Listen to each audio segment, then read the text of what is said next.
time and we are prepping our pancake sheet pan mixture. I've got my oven preheating and I've got my pan sprayed over here. Thanks for joining us on our channel. Come and meet our family before we get started. My husband's name is Brian and my name is Keely, and we're so glad you're here. This is Leilani, the oldest of the 3 kids we have.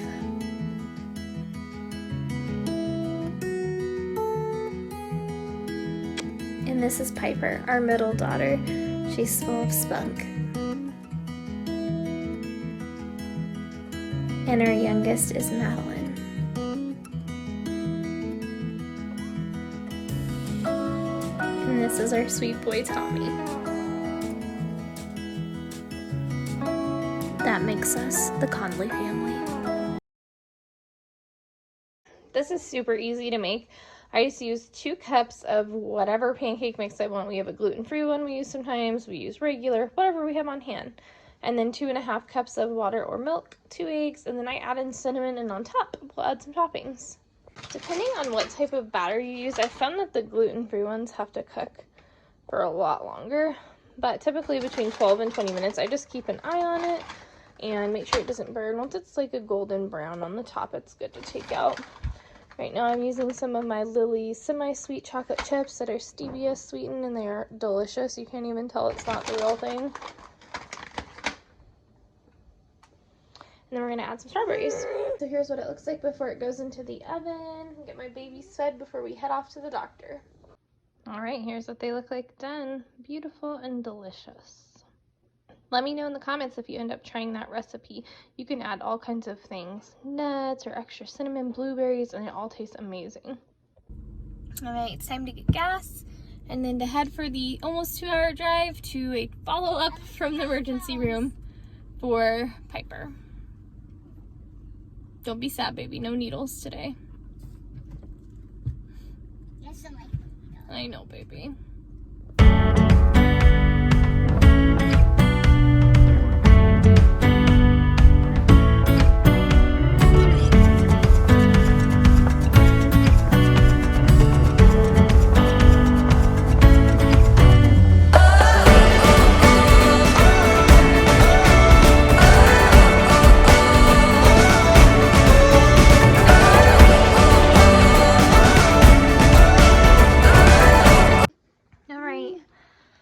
So it's time.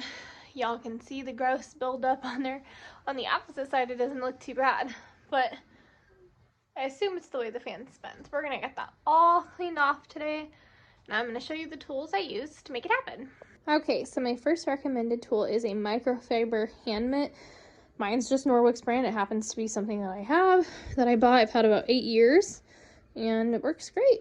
So let's get started. This is the first blade, and I will just grab on, wipe, and grab.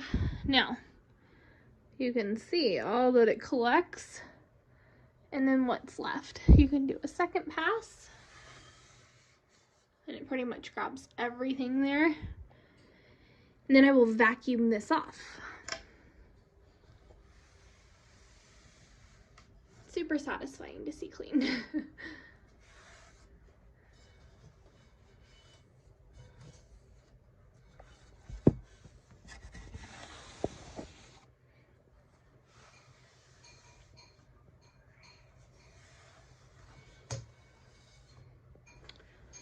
Same thing for up here. Use your dust mitt, get around it, get it all off. Super gross. We have a tiny little portable Dyson that's very old and on its last leg, and we're going to use it as well.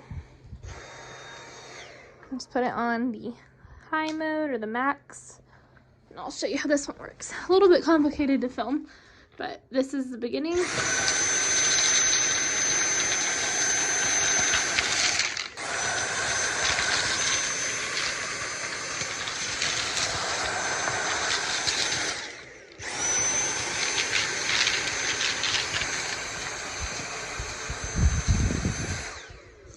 That is my absolute favorite way. It gets it very well.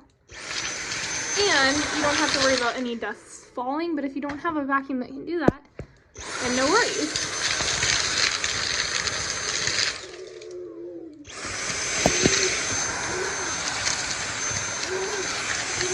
So now you can see the fan looks all beautiful and clean, no dust bunnies on there. Now my ceilings are pretty low. I can stand on top of my bed or a chair and reach them. But our old home had vaulted ceilings, and in that case, we would just use a ladder and we would remove the blades and clean them maybe once a year. Just because they were so much higher, you really couldn't even see the dust, but we wanted to still clean them for allergen purposes. So, yep. That's how we get it done. You can get knockoff microfiber mitt. I'll see if I can find some to link in the comments. But it makes it really fast. Like, this is the literal time it took me to clean them. Now, there is also swamp cooler vents in our home that we clean that way, as well as light fixtures. Just take them down. If they're really nasty and grimy, just get a wet rag, wipe them down.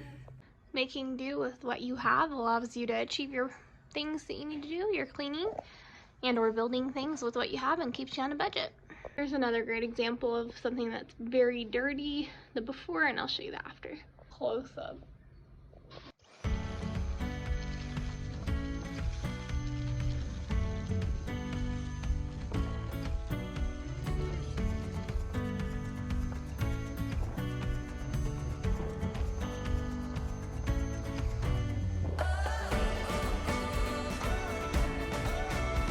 All finished.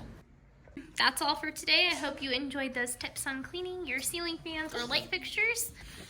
Tomorrow we will be back with some tips and tricks to help your child's constipation. This one cost us $10,000 in medical bills. No, not quite. We're at $7,000. All because of extreme constipation. So we're going to share some things that we have found that help, and whether they're natural or medicated treatment. And maybe some will be helpful to you since we know she's not alone, huh? Thank you for watching. We'll see you guys tomorrow.